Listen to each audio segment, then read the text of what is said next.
दादर से आने वाली हवा, कुछ देर ठहर, एक बात बता, आप मेरे बाबा का कोई संदेशा लाई हो? दादर की चेते भूमि में सोया प्यारा आदर्श देशभक्त, उसकी मिट्टी को रोज तो छूने आती हो, उस बे आवाज समाधि से कोई आवाज भी आती है। मेरी बातें सुनकर सिसक उठी दादर चेते भूमि से आने वाली उद्गिन हवा और बोली, मुझे छूकर देखो, मुझ में जो भीगापन है वो बाबा साहब के आंसू हैं। बाबा साहब क्या कहते हैं? देश की एकता और अखंडता के लिए रूढ़ियों को तोड़ दो, परंपराएं मोड़ दो, और जिसमें देश और समाज का भला ना हो वो काम करना छोड़ दो।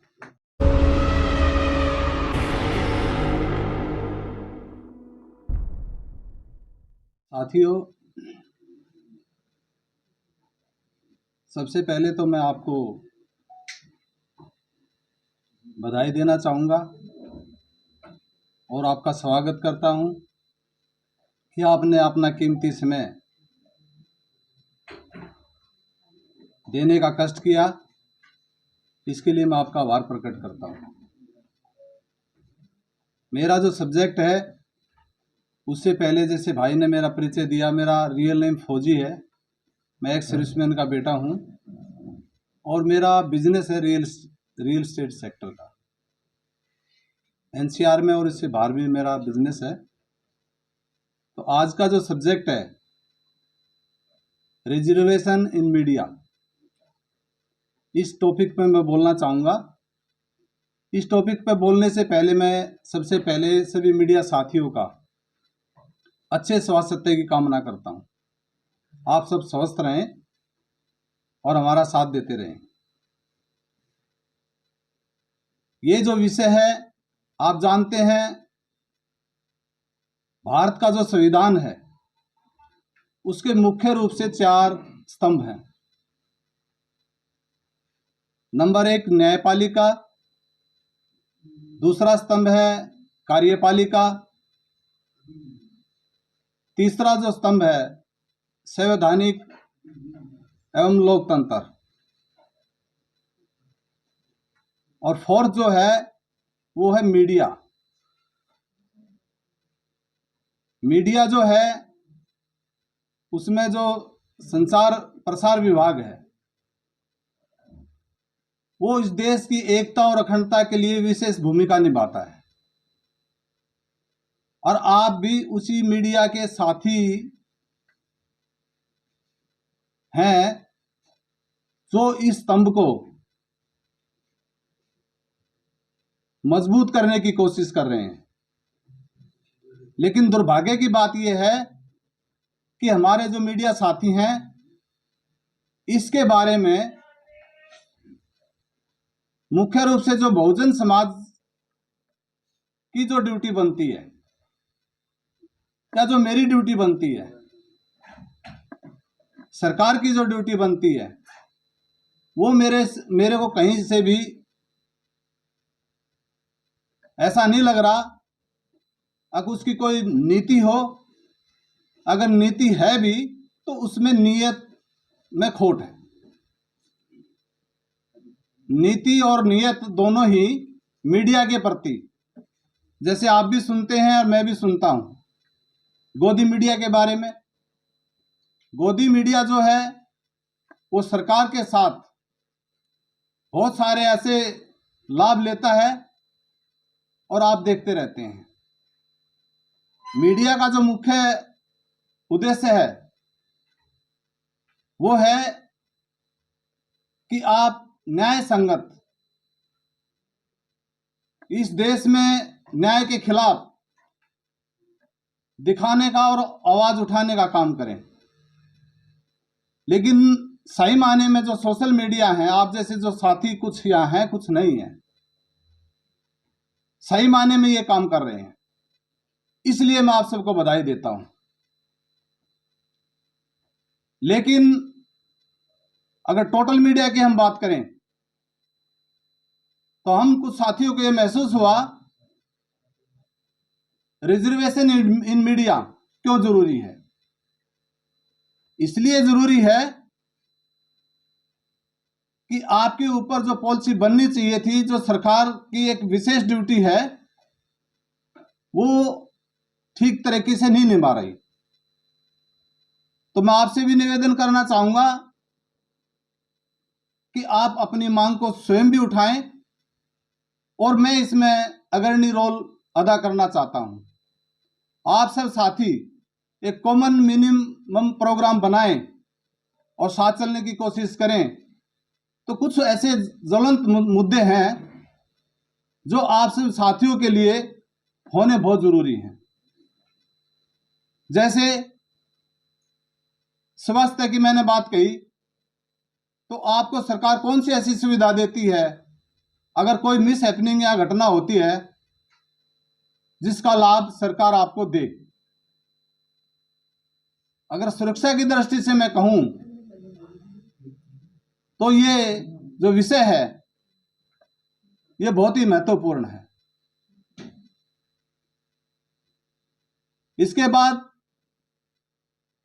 आपका जो फ्यूचर है, आपका जो भविष्य है, वो भी मेरे को अंधकार में नजर आ रहा है।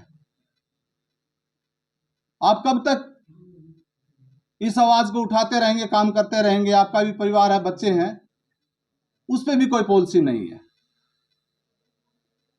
दूसरी बात, मेरे ख्याल से सभी साथी जो है ना साधनहीन है। ऐसे कौन से गवर्नमेंट ट्रेनिंग प्रोग्राम चलाती है या आपको आर्थिक मदद देती है जिससे आपको समय समय पर जब जरूरत पड़ती है, वो भी मेरे को दूर दूर तक नजर नहीं आ रहा है। तो मैं आप सभी साथियों से निवेदन करना चाहूंगा कि रिजर्वेशन इन मीडिया होना चाहिए। इसका मीनिंग यह है कि जो बहुजन समाज है, बहुजन हिताय बहुजन सुखाय, उसके लिए ये कंपलसरी होना चाहिए कि जो टॉप मीडिया है, यहाँ का नेशनल मीडिया है, उसके अंदर आप जैसे साथी जरूर होने चाहिए और उस पर पॉलिसी होनी चाहिए और उस पॉलिसी का लाभ आपको मिलना चाहिए। आज दुर्भाग्य की बात है, कोई भी अगर आवाज उठाता है तो आप हमारे से बेहतर जानते हैं, जो न्याय की आवाज उठाता है उसके क्या हालात होते हैं। सीबीआई, ईडी, इनकम टैक्स और इसके अलावा सामाजिक बहिष्कार जैसी अनेक चुनौतियों का आपने सामना करना पड़ता है। तो मैं आपसे निवेदन करना चाहूंगा, इसके लिए आप सब मिलकर के सरकार से निवेदन करें